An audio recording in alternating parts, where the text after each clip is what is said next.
मिलेगा अपना राज्यगान। शीतकालीन सत्र में राज्यगान के साथ कई विधेयकों को मिल सकती है मंजूरी। कुरुक्षेत्र पहुंची पूर्व केंद्रीय मंत्री कुमारी शैलजा, संसद की सुरक्षा चूक पर बीजेपी पर कसा तंज। हरियाणा में सफाई कर्मचारियों की सरकार को चेतावनी, कहा मांगे न पूरी होने पर की जाएगी अनिश्चितकालीन हड़ताल। संगरूर में बिजली कर्मचारियों ने मांगों को लेकर की रैली, सरकार के खिलाफ की नारेबाजी। अमृतसर में 2 पक्षों में चली गोलियां, एक की मौत, एक गंभीर रूप से घायल। नमस्कार, स्वागत है आपका आज की खबर में। मैं हूं आपके साथ रागिनी सिंह राठौर। रुक करते हैं पंजाब हरियाणा की बड़ी खबरों का। हरियाणा में आज से विधानसभा के 3 दिवसीय विंटर सेशन की शुरुआत हो चुकी है। इस सत्र में कई विधेयक को पेश किया जाएगा। वहीं इस सत्र में हरियाणा को अपने राज्यगान की भी मंजूरी मिल सकती है। इसके अलावा सेशन में 4 महत्वपूर्ण विधेयक पेश किए जाएंगे। इनमें हुक्का परोसने, कबूतरबाजी जैसे विधेयक शामिल हैं। चूंकि सेशन चुनावी साल का है, इसलिए विपक्षी दल राज्य के मुद्दों को लेकर सरकार को घेरने का प्रयास करेंगे। इस दौरान सत्ता पक्ष के जवाब से जबरदस्त हंगामे के आसार है। विपक्षी दल राज्य में जहरीली शराब कांड, फसल मुआवजा और बेरोजगारी के मुद्दे पर सरकार को घेरने की कोशिश की जाएगी। पूर्व केंद्रीय मंत्री और कांग्रेस के वरिष्ठ नेत्री कुमारी शैलजा आज पूर्व सांसद डॉक्टर रामप्रकाश के आवास पर शोक व्यक्त करने पहुंची। डॉक्टर रामप्रकाश का पिछले दिनों लंबी बीमारी के बाद निधन हो गया था। डॉक्टर रामप्रकाश के आवास पर शोक व्यक्त करने पहुंचने से पहले कुमारी शैलजा ने पीडब्ल्यूडी रेस्ट हाउस में अपने कार्यकर्ताओं के साथ बंद कमरे में बैठक की। बैठक के बाद मीडिया से बातचीत में कुमारी शैलजा ने कहा कि संसद में हुई घटना बेरोजगारी के मुद्दे से भी देश को मुंह नहीं मोड़ना चाहिए। हरियाणा बेरोजगारी में पहले नंबर पर आता है। ये बात हमारे विधायक विधानसभा सत्र में उठाएंगे। जो कल सदन में हुआ, अब उसकी तो पूरी जांच होनी चाहिए, सिक्योरिटी ब्रीच कैसे हुआ। लेकिन उसके साथ साथ जो एक मुद्दा सामने आया है बेरोजगारी का, उससे देश को या सरकारों को मुंह नहीं फेरना चाहिए, क्योंकि हरियाणा में बेरोजगारी की दर बहुत ज्यादा है। देश में टॉप की स्टेट्स में पहले दूसरे नंबर पर हरियाणा बार बार आता है। तो ये ऐसे मुद्दे हैं। महिलाओं का आप मुद्दा देखिए, महिलाओं के ऊपर अत्याचार जो हो रहे हैं, क्राइम बढ़ता चला गया है एनसीआरबी रिपोर्ट के मुताबिक। तो ये मुद्दे हैं जिनको हमारे विधायक पिछले 2 दिनों से हड़ताल पर बैठे सफाई कर्मचारियों ने आज सरकार को स्पष्ट शब्दों में चेतावनी देते हुए अनिश्चितकालीन हड़ताल पर जाने की बात कह दी। सफाई कर्मचारियों ने कहा कि समय रहते सरकार ने मांगे नहीं मानी तो अनिश्चितकालीन हड़ताल पर चले जाएंगे। सफाई कर्मचारियों ने आज सरकार के खिलाफ शहर में प्रदर्शन किया। कच्चे कर्मचारियों को पक्का करने, कोरोना काल के दौरान काम करने पर अलाउंस देने आदि की मांग की। वहीं सफाई कर्मचारियों की हड़ताल के कारण शहर में जगह जगह कूड़े के ढेर लग गए हैं, जिसके कारण आमजन काफी परेशान है। जो हमारी ये सांकेतिक हड़ताल है, हम इस हड़ताल के दौरान भी हरियाणा सरकार से ये अपील करते हैं कि जो हमारे कर्मचारियों की जायज मांगे हैं उनको तुरंत प्रभाव से पूरी कर दे या हमारे पदाधिकारियों को बातचीत के लिए बुलाए। अगर सरकार इन 2 दिन की हड़ताल के बाद भी सरकार अपनी मनमानी करती है और कर्मचारी विरोधी अपनी नीति अपनाती है, तो हमारी राज्य कमेटी की मीटिंग बैठ के एक कड़ा फैसला लेगी, जिससे भुगतान हरियाणा सरकार को करना पड़ेगा। सफाई व्यवस्था भी चरमरा गई है। बिल्कुल, हम तो मानते हैं कि देखो सफाई नहीं होती तो सरकार के आम नागरिक भी परेशान होता है, पर हमारा ये नीति नहीं है, हमारे को कोई शौक नहीं है हमारे को हड़ताल करने का। हम इससे पहले सरकार से पत्राचार भी करते हैं और सरकार को विरोध भी जताते हैं काले बिल्ले लगाकर, परंतु सरकार ये कर्मचारी विरोधी और ये हठधर्मिता करते हुए ना तो कर्मचारियों का साथ दे रही है और इसका मतलब नागरिकों के भी विरोध में है सरकार, तो क्योंकि हमारा काम नहीं करती। तो पीएसईबी एम्प्लॉयज ज्वाइंट फोरम पंजाब की 12 दिसंबर को पटियाला में बैठक हुई। बैठक में फैसले के अनुसार पंजाब के मिनिस्ट्रियल कर्मचारियों ने अपनी मांगों को लेकर की जा रही हड़ताल की। 14 दिसंबर को बिजली कर्मचारियों ने काले बिल्ले लगाकर ड्यूटी की और आज कर्मचारियों ने सब डिवीजन मूनक के गेट के सामने धरना दिया। कर्मचारियों ने डीए की बकाया किश्तों का भुगतान करने और 295/19 के मुद्दे को लेकर मांग की। कर्मचारियों ने कहा कि अगर मांगे स्वीकार नहीं की तो संघर्ष जारी रहेगा। सानू यह गेट रैली करनी पै रही है, जो अज दे मौजूदा यह हालात ने साडे बिजली बोर्ड के। सानू जो भी मीटिंग दे विच मंगां मन लैंदे ने वो सानू पूरियां नहीं कर रहे, तां उस नूं लागू नहीं कर रहे, ताकि सानू इस विरोध गेट रैली दे विच यह सरकारां नूं पता लग सके भी मुलाजमां दे विच किन्ना रोस है। ਅਗਲਾ ਸੰਘਰਸ਼ ਜੋ ਵੀ ਸਾਨੂੰ ਉੱਪਰਲੀ ਸਾਡੀ ਲੀਡਰਸ਼ਿਪ ਲਿਖੂਗੀ ਤਾਂ ਅਸੀਂ ਉਸ ਤਰੀਕੇ ਦੇ ਨਾਲ ਅੱਗੇ ਸੰਘਰਸ਼ ਅਸੀਂ ਆਪਣੀ ਮੰਗਾਂ ਜੁਆਇੰਟ ਫੋਰਮ ਦੇ ਸੱਦੇ ਤੇ ਸਾਨੂੰ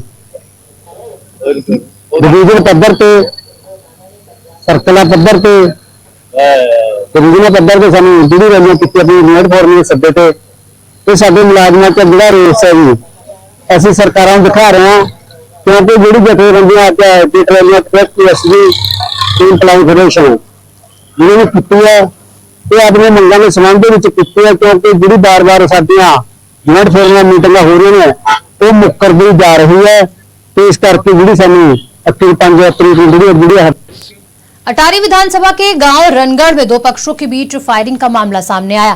फायरिंग में एक युवक की मौत हो गई, वहीं दूसरा गंभीर रूप से घायल है, जिसका इलाज अस्पताल में जारी है। बता दें कि रात में सरपंच के बेटे और बिजली कर्मचारी के बीच बहस हुई और अहले सुबह फायरिंग शुरू कर दी गई। मामले की शिकायत अमृतसर देहाती पुलिस स्टेशन को दी गई। पुलिस ने सरपंच के बेटे समेत 10 लोगों के खिलाफ मामला दर्ज किया है।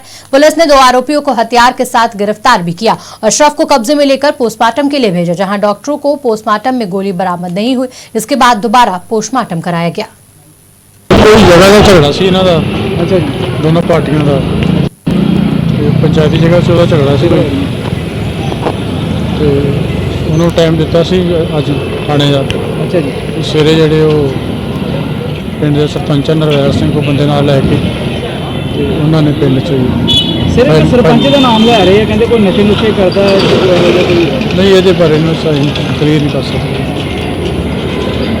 ਇਹ ਪੋਸਟਮਾਰਟਮ ਕਰਵਾ ਰਹੇ ਆ ਤੇ ਉਹ ਜਿਹੜਾ ਬੁਲਟ ਹੈ ਉਹਦੇ ਹੱਡੀ ਵਿੱਚ ਫਸਿਆ ਹੋਇਆ ਵਾ, ਉਹਦਾ ਐਕਸਰੇ ਕਰਾਇਆ ਸੀ ਤੇ ਉਹਦਾ ਥੋੜਾ ਡਾਕਟਰ ਸਾਹਿਬ ਨੂੰ ਕਲੀਅਰ ਨਹੀਂ ਹੋਇਆ, ਦੁਬਾਰਾ ਫਿਰ ਐਕਸਰੇ ਕਰਾ ਕੇ ਵੀਰ ਜੀ ਪਹਿਲਾਂ ਤਾਂ ਕੱਲ ਪਰਸੋਂ ਦੀ ਗੱਲ ਆ 2-3 ਦਿਨ ਹੋ ਗਏ ਆ ਵੀ ਉਹ ਗੱਲਬਾਤ ਚੱਲਣ ਡਈ ਸੀ, ਉਹਨਾਂ ਨੇ ਐਵੇਂ ਖਿੱਚ ਦੀ ਜੀ ਹੋਣ ਡਈ ਸੀ ਜੀ ਤੇ ਰਾਤੀ 12 ਵਜੇ ਅਮਨਵੀਰ ਸਰਪੰਚ ਤੇ ਇਹ ਦੂਜਾ ਕਰਮਜੀਤ ਸਿੰਘ ਨਾਲ ਹੋਰ ਸਾਰੇ ਮੁੰਡੇ ਲੈ ਕੇ ਰਾਤ ਨਰਵੈਲ ਸਰਪੰਚ ਉਹਦਾ ਮੁੰਡਾ ਰਾਤ 12 ਵਜੇ ਹੁੱਲੜਬਾਜੀ ਹਥਿਆਰ ਕਿਰਪਾਨਾਂ ਤੇ ਲੈ ਕੇ ਗਲੀਆਂ 'ਚ ਫਿਰਦੇ ਰਹੇ। ਅਸੀਂ ਸਵੇਰੇ ਉਹਨਾਂ ਨੂੰ ਜਿਨ੍ਹਾਂ ਦੇ ਥੋੜੀ ਜਿਹੀ ਗੱਲਬਾਤ ਸੀ ਉਹਨਾਂ ਦੇ ਘਰੇ ਪੁੱਛਣ ਗਏ ਆ ਕਿ ਵੀਰ ਸਾਡਾ ਕੀ ਰੋਲ ਆ। ਉਹਨਾਂ ਨੇ ਮੋਦਬਰ ਬੰਦੇ ਚਲੋ ਸਮਝਾਉਣ ਤੇ ਜਾਂਦੇ ਹੀ ਹੁੰਦੇ ਆ ਤੇ ਅਸੀਂ ਗਏ ਆ ਤੇ ਉਹਨੇ ਚ सुल्तानपुर लोधी कपूरथला रोड पर गांव झल्लीवाला के पास 2 गाड़ियों में टक्कर हो गई। इस हादसे में 5 साल की मासूम बच्ची की मौत हो गई और 5 लोग गंभीर रूप से घायल हुए। सभी घायलों को इलाज के लिए सिविल अस्पताल सुल्तानपुर लोधी में भर्ती कराया गया, जहां डॉक्टरों ने घायलों की गंभीर हालत को देखते हुए इन्हें जलंधर रेफर कर दिया। सूचना पर पहुंची पुलिस ने शव को कब्जे में लेकर कार्रवाई भी शुरू कर दी है। हाँ जी, एक एमरजेंसी आई है साडे को जिहदे च 6 रोड साइड एक्सीडेंट नाल पेशेंट आए सीगे। उन्हां चों पेशेंट्स दे नाम सीगे कमलदीप सिंह, गुरनूर सिंह ते अगमजोत कौर एंड प्रभजीत कौर, जिहड़े कि डडविंडी दे रहने वाले सीगे। इन्हां चों एक बच्ची है अगमजोत कौर जिहदी कि मौका वारदात ते मौत हो गई सीगी ते साडे को ब्रॉड डेड आए सीगे ते 1-2 पेशेंट्स होर सीगे रवि ते सोनम, वो चंडीगढ़ बस्ती के रहने वाले आ ते वो सारे पेशेंट सीरियस होने करके इत्थों रेफर कर दिए। ਚੰਡੀਗੜ੍ਹ ਮੁਹੱਲੇ ਰਹਿਣ ਵਾਲੇ ਕਮਲੇਸ਼ ਰਾਣੀ ਨਾਮ ਸਾਬਕੀ ਸਰਪੰਚ ਇਤਨਾ ਇੱਕ ਰਿਪੋਰਟ ਲਿਆਉਣ ਦਾ ਸੀਗੀ ਤੇ ਇੱਥੇ ਆਣ ਕੇ ਵੀ ਹੋ ਗਿਆ ਐਕਸੀਡੈਂਟ। ਕੋਈ ਕਾਰਨ ਪਤਾ ਲੱਗਾ ਐਕਸੀਡੈਂਟ ਦਾ ਕੀ ਕਾਰਨ ਕੋਈ ਪਤਾ ਨਹੀਂ ਲੱਗਾ। ਉਹ ਜਿਹੜੇ ਬੰਦੇ ਆਮੋ ਸਾਹਮਣੇ ਹੋਏ, ਆਮੋ ਸਾਹਮਣੇ ਗੱਡੀ ਵੱਜੀ, ਅਸੀਂ ਤੇ ਜਾ ਕੇ ਵੇਖਿਆ ਆਮੋ ਸਾਹਮਣੇ ਗੱਡੀ ਵਿੱਚ 2 ਜਣੇ। ਕਿੱਦਾਂ ਦੀ ਹਾਲਤ ਬਹੁਤ ਉਹਨਾਂ ਦੀ ਮਾੜੀ। ਕਰਪੂਰਥਲੇ ਲੱਗਦੇ ਕੀ ਨਾਮ ਸੀ? ਇੱਕ ਦਾ ਨਾਂ ਸੁਮਨ ਆ ਤੇ ਇੱਕ ਨਾਂ ਰਵੀ। ਕਿੱਥੋਂ ਆ ਰਹੇ ਸੀ? ਜੀ ਸਾਡੇ ਭਤੀਜੇ ਮੇਰੇ ਕਮਲਦੀਪ ਸਿੰਘ ਜੀ ਉਹਦਾ ਨਾਮ। ਕਿੱਧਰ ਆ ਰਹੇ ਸੀ? ਡਡਵਿੰਡੀ ਤੋਂ ਆ ਰਹੇ ਸੀ ਸੁਲਤਾਨਪੁਰ ਨੂੰ, ਦੇਰ ਸਾਹਿਬ ਚੱਲੇ ਸੀ ਮੱਥਾ ਟੇਕਣ। ਹਾਂਜੀ ਆਮੋ ਸਾਹਮਣੇ ਜੀ ਇਧਰੋਂ ਰੌਂਗ ਸਾਈਡ ਜਾ ਕੇ ਗੱਡੀ ਮਾਰਤੀ ਆ, ਪਤਾ ਨਹੀਂ ਕੀ ਚੱਕਰ ਸੀਗਾ ਜਿਹੜਾ ਇਧਰੋਂ ਜਾ ਰਿਹਾ ਸੀਗਾ। ਕਾਰ ਦੇ ਵਿੱਚ ਸਾਡੇ 3 ਬੱਚੇ ਸੀਗੇ, ਇੱਕ ਕਮਲਦੀਪ ਮੇਰਾ ਭਤੀਜਾ, ਉਹਦੀ ਵਾਈਫ ਸੀ ਨਾਲ।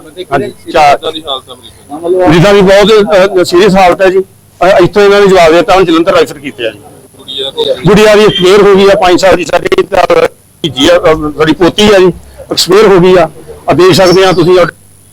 ਹਾਂਜੀ ਉਹਦੀ ਵੀ ਹਾਲਤ ਬਹੁਤ ਸੀਰੀਅਸ ਆ। ਹੁਣ ਤੁਹਾਨੂੰ ਦੱਸਿਆ ਆ ਸਾਡੇ ਕਮਲਦੀਪ ਜਿਹੜਾ ਉਹਦੇ ਵਾਈਫ ਜਿਹੜੀ ਆ ਪ੍ਰਭਜੋਤ ਕੌਰ, ਉਹਨਾਂ ਦੀ ਬਹੁਤ ਸੀਰੀਅਸ ਹਾਲਤ ਆ। मोगा पुलिस ने मोगा में क्राइम पर रोक लगाने के लिए शहर के 2 हिस्सों में बांटकर पीसीआर की तैनाती बढ़ा दी है। थाना साउथ और थाना सिटी 1 में पीसीआर की तैनाती बढ़ा दी गई है। दिन और रात में पूरे शहर में अलग अलग बीट बनाकर टीमों को लगाया गया है। वहीं आज मोगा के एसएसपी विवेकशील सोनी द्वारा 10 बुलेरो गाड़ियां और 11 मोटरसाइकिलों को हरी झंडी देकर रवाना किया गया। वहीं एसएसपी विवेकशील ने बताया कि शहर में बढ़ रही चोरियां, स्नैचिंग की घटनाओं और लड़ाई झगड़े को रोकने के लिए एक्शन लिया गया। पूरे मोगा शहर ਨੂੰ ਆਪਾਂ ਡਿਫਰੈਂਟ ਬੀਟਸ ਦੇ ਵਿੱਚ ਡਿਵਾਈਡ ਕੀਤਾ। 2 ਥਾਣੇ ਜਿਹੜੇ ਪੈਂਦੇ ਸਿਟੀ 1 ਅਤੇ ਸਿਟੀ ਸਾਊਥ, ਇਹਨਾਂ ਦੋਨਾਂ ਥਾਣਿਆਂ ਨੂੰ ਆਪਣੇ ਸਿਟੀ 1 ਨੂੰ ਜਿਹੜਾ ਹੈਗਾ 6 ਬੀਟਸ ਦੇ ਵਿੱਚ ਡਿਵਾਈਡ ਕੀਤਾ ਗਿਆ, ਜਿਹਦੇ ਵਿੱਚ ਕਿ 2 112 ਦੇ ਰੈਪਿਡ ਰਿਸਪੌਂਸ ਵਹੀਕਲ ਅਤੇ 4 ਮੋਟਰਸਾਈਕਲ ਦੀ ਬੀਟਸ ਬਣਾਈਆਂ ਗਈਆਂ ਹਨ। ਇਸੇ ਤਰੀਕੇ ਨਾਲ ਜਿਹੜਾ ਆਪਣਾ ਸਿਟੀ ਸਾਊਥ ਹੈ ਉਹਦੇ ਵਿੱਚ 5 ਬੀਟਸ ਵੱਖਰੇ ਤੌਰ ਤੇ ਬਣਾਈਆਂ ਗਈਆਂ ਹਨ, ਜਿਨ੍ਹਾਂ ਦੇ ਕਿ ਨਕਸ਼ੇ ਵੀ ਬਣ ਗਏ ਹਨ ਅਤੇ ਉਹਨਾਂ ਨੂੰ ਆਪਾਂ ਅੱਜ ਤੁਹਾਡੇ ਮਾਧਿਅਮ ਦੇ ਨਾਲ ਸਾਰੀ ਆਪਣੇ ਸ਼ਹਿਰ ਦੇ ਨਾਲ ਅਸੀਂ ਸ਼ੇਅਰ ਕਰਾਂਗੇ। ਇਸ ਤੋਂ ਬਾਅਦ ਜਿੱਥੇ ਵੀ ਕੋਈ 112 ਦੀ ਕਾਲ ਆਉਂਦੀ ਹੈ ਜਾਂ ਜਿੱਥੇ ਵੀ ਰਿਸਪੌਂਸ ਦੀ ਲੋੜ ਪੈਂਦੀ ਹੈ, ਉਹਦੇ ਵਿੱਚ ਇਹ ਬੀਟ ਜਿਹੜੀ ਪੈਟਰੋਲ ਹੈਗੀ ਹੈ ਇਹ ਫਸਟ ਰਿਸਪੌਂਡਰ ਹੋਏਗੀ। ਔਰ ਇਸ ਤੋਂ ਇਲਾਵਾ ਇਹਨਾਂ ਨੂੰ ਬੀਟ ਬੁੱਕਸ ਦਿੱਤੀਆਂ ਗਈਆਂ ਨੇ, ਜਿਹੜੀ ਬੀਟ ਬੁੱਕਸ ਇਹਨਾਂ ਨੇ 2 ਹਫ਼ਤੇ ਦੇ ਵਿੱਚ ਕੰਪਲੀਟ ਕਰਨੀਆਂ ਨੇ। पटियाला के राजपुरा रोड पर स्थित डेरड़ी जट्टा में एक भयानक और दर्दनाक सड़क हादसा हुआ। इस हादसे में कई गाड़ियां आपस में टकरा गईं और कई ट्रक भी इस हादसे का शिकार हुए। माना जा रहा है कि हादसे के पीछे की वजह कोहरा था। बहरहाल हादसे में घायल लोगों को अस्पताल में भर्ती करा दिया गया है। एक्सीडेंट तकरीबन सवेरे 8 बजे के दरम्यान होया। बड़ा कारण धुंध बहुत ज़्यादा संघनी सी। दूजा जिहड़ा ट्रक ड्राइवर आ वो ओवर स्पीड सी। किन्ने जख्मी हुए बंदे पुलिस मुलाजम सीगे, वो अपने हाई कोर्ट दे विच अपनी तरीक ते जा रहे सी। ਉਹਦੇ ਵਿੱਚ ਜਿਹੜੇ 4 ਪੁਲਿਸ ਮੁਲਾਜ਼ਮ ਨੇ ਉਹ ਥੋੜੇ ਜ਼ਖਮੀ ਹੋਏ ਨੇ, ਉਹਨਾਂ ਨੂੰ ਰਜਿੰਦਰਾ ਹਸਪੀਟਲ ਦੇ ਵਿੱਚ ਅਸੀਂ ਭਰਤੀ ਕਰਵਾ ਦਿੱਤਾ। फिलहाल बुलेटिन में इतना ही। देश दुनिया की तमाम बड़ी खबरों के लिए देखते रहिए आज की खबर।